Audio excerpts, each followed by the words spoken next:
तो रात में कुछ ऐसा है कि रात में सीमाएं थोड़ी धुंधली हो जाती हैं। दोस्ती के लिए, नजदीकियां, पढ़ाई, फोकस, इन सभी चीजों के लिए रात ज्यादा सहायक लगती है। रात ज्यादा सहायक लगती है। रात ज्यादा सहायक लगती है। रात ज्यादा सहायक लगती है।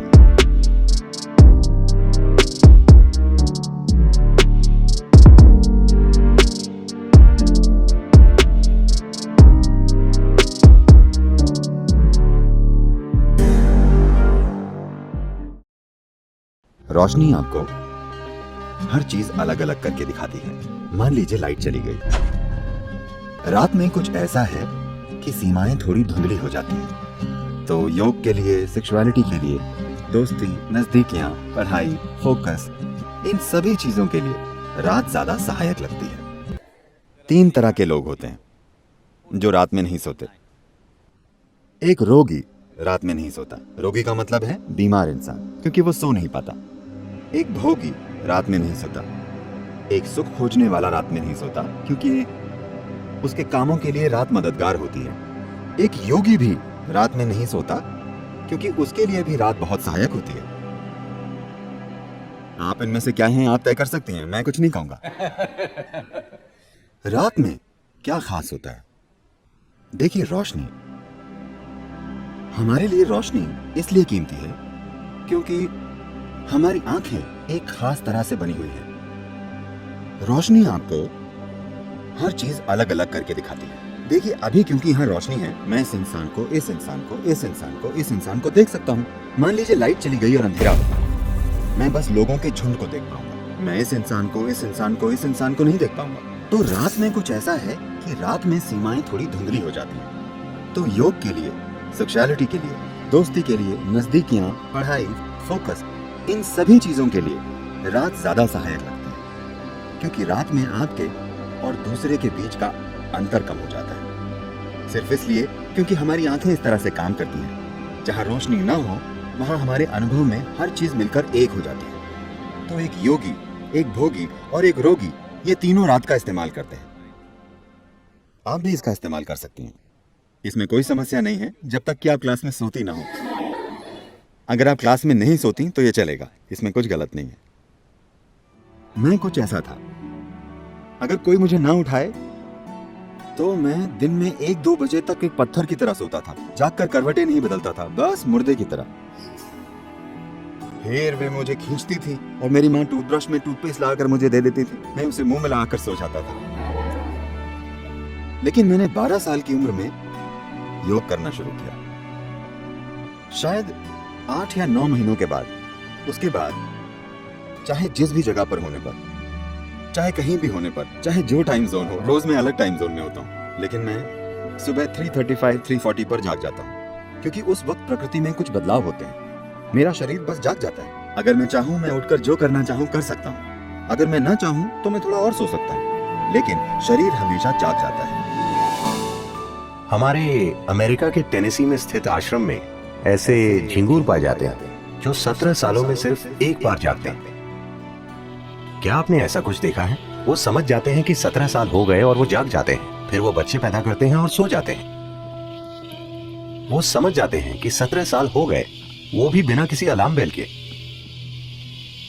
तो ये कैसे होता है? मैं कह रहा हूं कि वो प्रकृति के साथ तालमेल में है। हमने प्रकृति के साथ तालमेल खो दिया है और हमें लगता है कि यही हमारी प्रकृति है। नहीं, कई सारी बीमारियां और समस्याएं जिनका मनुष्य अनुभव कर रहे हैं, वो बस इसलिए हैं क्योंकि हमने वो जागरूकता खो दी है कि उन कई सारी शक्तियों के साथ तालमेल में कैसे रहा जाए जो हमें वो बनाती हैं जो हम हैं। तो योग वो तालमेल लाने के लिए है, ताकि आप जीवन के साथ लय में हो। अगर आप जीवन के साथ लय में होंगे तो आप भी सुबह 3 बजे के थोड़ा बाद जागेंगे। अगर आप जागरूक हैं तो अचानक आपके अंदर जीवंतता की एक किरण जागेगी, और अगर आप गहरी नींद में भी हो तो भी जाग जाएंगे। आपके साथ ये होना चाहिए। इसका मतलब है आप उसके साथ तालमेल में हैं, आप जीवन के तालमेल में हैं। तो आपको सिस्टम में थोड़ी संवेदनशीलता लानी होती है। देखिए, आप इस धरती के अंश हैं, हाँ या ना? कोई इंसान अपने बारे में कुछ भी बकवास सोचे, लेकिन हम सब इस धरती से पॉपअप हुए हैं। आपने कंप्यूटर स्क्रीन पर पॉपअप देखे? पॉप अप, हाँ? आप बस पॉपअप हैं, आप गायब हो जाएंगे। आपको विश्वास नहीं होता कि आप चले जाएंगे। हाँ, मैं चला जाऊंगा? हाँ, वे सारे चतुर लोग, अनगिनत लोग जो इस धरती पर आपसे और मुझसे पहले घूमते थे, वे अब कहाँ हैं? नामो निशान नहीं है, सब मिट्टी हो गए। क्या ऐसा नहीं है? क्या वे पॉपअप नहीं थे? क्या आप पॉपअप नहीं है? पोप आपको लग सकता है कि आपका जीवन शानदार है वगैरह वगैरह। जहां तक धरती का सवाल है, वो बस अपनी मिट्टी को रिसाइकिल कर रही है। आपको उछालती है और फिर वापस खींच लेती है, उछालती है और फिर खींच लेती है। तो इस जरा से पॉपअप में अहम चीज और सबसे अहम चीज ये है कि आप अपने भीतर संवेदनशीलता लाएं। ऐसी संवेदनशीलता कि जीवन का हर आयाम आपके अनुभव में आ जाए, इससे पहले कि आप मर जाएं। क्या ये महत्वपूर्ण नहीं है कि आप इस जीवन को हर संभव स्तर पर अनुभव करें, है ना? हाँ, है ना? अनुभव का मतलब है, लोग सोचते हैं हमें हर दिन पार्टी करना है। नहीं, एक ही चीज आप कितनी बार करेंगे? इंसान के जीवन में खोजने के लिए बहुत कुछ है। आपको संवेदनशील होना होगा। संवेदनशील से मेरा मतलब है, क्योंकि इस शब्द का एक गलत तरीके से इस्तेमाल किया जाता है। इस मायने में जब लोग कहते हैं अरे वो संवेदनशील है, तो मतलब होता है वो जरा सी बात का बुरा मान जाएगी, है ना? आपके जीवन का संवेदनशील होना और आपके अहम का संवेदनशील होना दो अलग चीजें। जीवन के संवेदनशील होने का मतलब है कि अगर आप इस हॉल में आते हैं तो आप यहाँ मौजूद हर चीज का अनुभव करते हैं, आपसे कुछ नहीं चूकता। अगर आप बाहर जाते हैं तो आप किसी चीज से नहीं चूकते। जीवन के हर आयाम को आपके अनुभव में आना चाहिए। एक बार ऐसा हुआ, शंकरन पिल्लई ने काम करवाने के लिए एक गधा खरीदा। जिस आदमी ने गधा बेचा, उसने कहा, देखो ये बहुत संवेदनशील गधा है, आप उसे पीट नहीं सकते, आप बुरे शब्द नहीं बोल सकते, आप गधे को गाली नहीं दे सकते। शंकरन पिल्लई ने कहा, ये तो बहुत अच्छी बात है, हर दिन इन गधों को पीटते पीटते और गालियां देते देते थक गया हूँ। इन गधों से काम कराने के लिए मुझे हर रोज घटिया शब्द बोलने पड़ते हैं।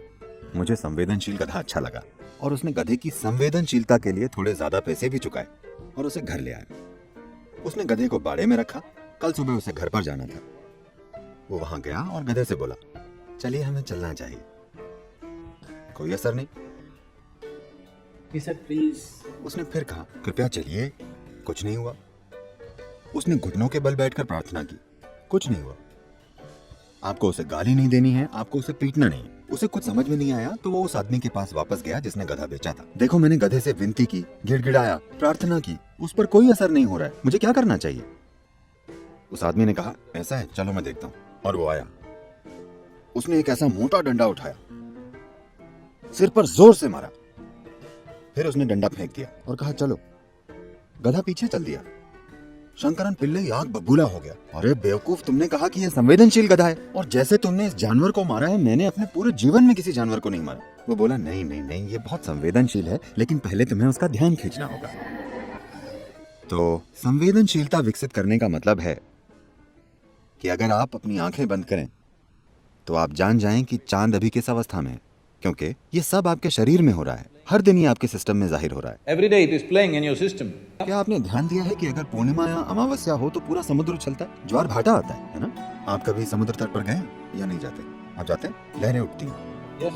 पूरा समुद्र ऊपर उठने की कोशिश कर रहा है। आपके शरीर का 72% पानी है। आपको लगता है कि कुछ नहीं उठता, ये उठता है। सूरज और चंद्रमा की हर स्थिति और कई चीजें जो धरती के साथ हो रही हैं, वो आपके साथ भी हो रही हैं। आपके जीवन को संवेदनशील बनना चाहिए, तभी आप जानेंगे कि आपके जीवन के हर पहलू को कैसे संभालें।